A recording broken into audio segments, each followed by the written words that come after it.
আসসালামু আলাইকুম। সুপ্রিয় দর্শক মণ্ডলী, সাবেক সেনাপ্রধান আজিজ আহমদ তাকে সম্প্রতি আ যুক্তরাষ্ট্র নিষেধাজ্ঞা দিয়েছে। আমরা বিভিন্ন পত্র-পত্রিকায় এগুলো দেখতে পাচ্ছি। তো নিষেধাজ্ঞার ব্যাপারে আপনারা জানেন যে আমেরিকা বিভিন্ন দেশে বিভিন্ন দেশকে নিষেধাজ্ঞা দেয়, বিভিন্ন দেশের ব্যক্তিকে নিষেধাজ্ঞা দেয়।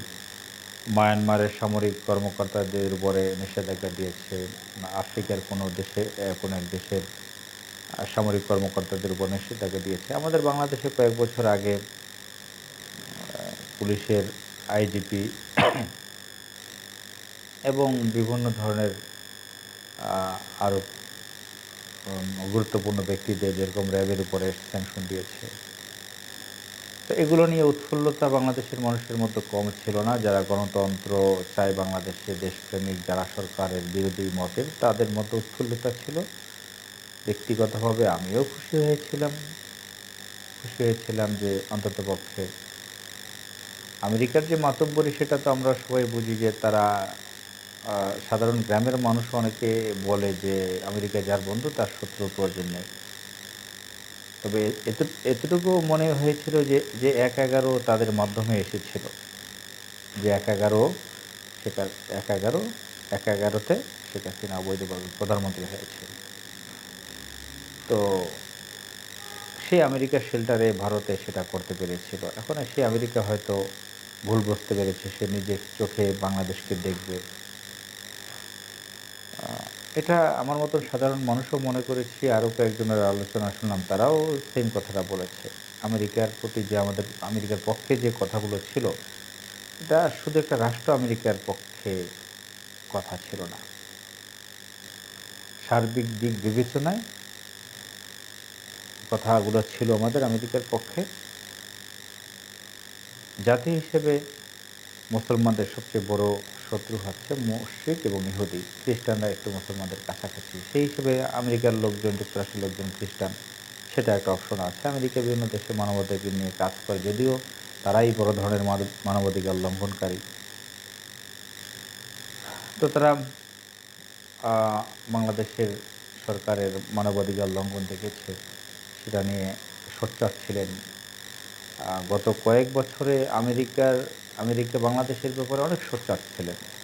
এই সরকারের বিরুদ্ধে নানান ধরনের কথা বলেছেন। তাদের কূটনীতিকদেরকে আমরা খুব সক্রিয় দেখেছি। তাদের কূটনীতিকদেরকে আবার অপমান করতে দেখেছি আওয়ামী লীগের মন্ত্রী কর্তৃক, প্রধানমন্ত্রী কর্তৃক। তো যাই হোক, সম্প্রতি আজিজ আহমদ সাবেক সেনাপ্রধান, যিনি সেনাপ্রধান হয়েছেন কিভাবে সেটাও নিয়েও অনেক আলোচনার বিষয় রয়েছে। ২ নম্বরে ৬ নম্বরে করে সেনাবাহিনীর প্রধান হয়েছিলেন। তিনি আসলে একজন আনসার বাহিনীর লোক ছিলেন। সেটা নিয়ে এক বিতর্ক আছে।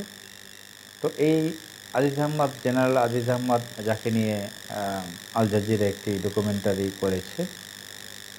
সেটা বিশ্বে আন্তর্জাতিকভাবে বেশ প্রচার পেয়েছে। সেটা যারা করেছে তারা আন্তর্জাতিক পুরস্কারও পেয়েছে। 'All the prime minister man' এই শিরোনামে একটি ডকুমেন্টারি করেছিল ১ ঘন্টার। আমরা সেগুলো দেখেছি।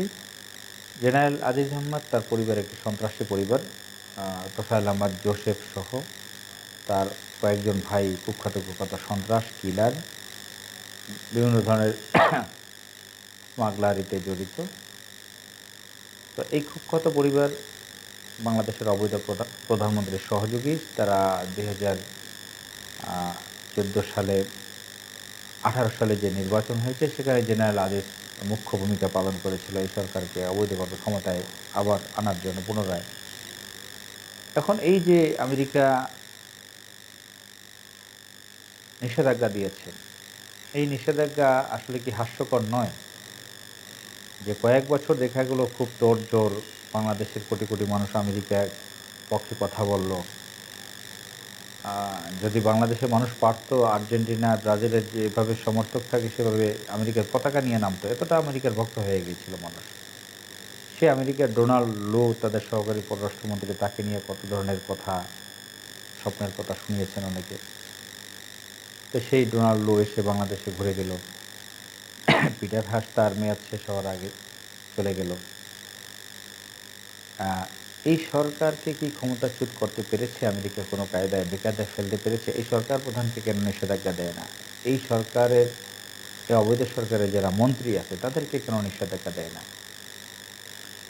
এখন এই সমস্ত হোমরা-টোমরাকে এখন তো সে সেনাপ্রধান নাই প্রেজেন্টে, সাবেক। তাকে এখন নিষেধাজ্ঞা দিয়ে সরকারকে কি চাপে ফেলতে পারবে?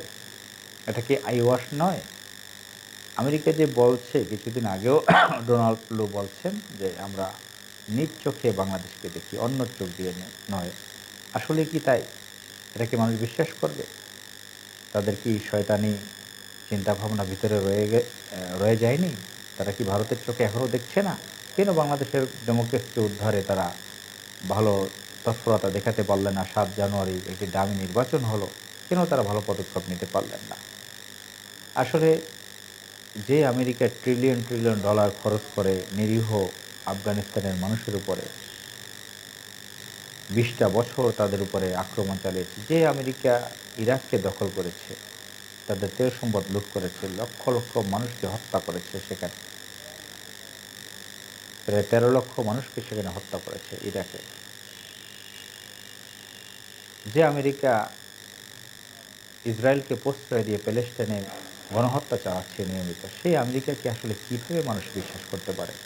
আমার কাছে তো মনে হয় যে এই জেনারেল আজিজকে আ যে নিষেধাজ্ঞা দিয়েছে এটা এক ধরনের আই ওয়াশ। তো যাই হোক আমরা সামনে দেখতে চাই আমেরিকার সুবুদ্ধি আসুক আমেরিকার ফরেন ডিপার্টমেন্টের লোকদের, আমেরিকান প্রশাসনের সরকারের তারা যে সুপার পাওয়ারগিরি দেখাচ্ছে তারা কিছুটা নীতিবান হোক সেটা আমরা আশা রাখি। আসসালামু আলাইকুম।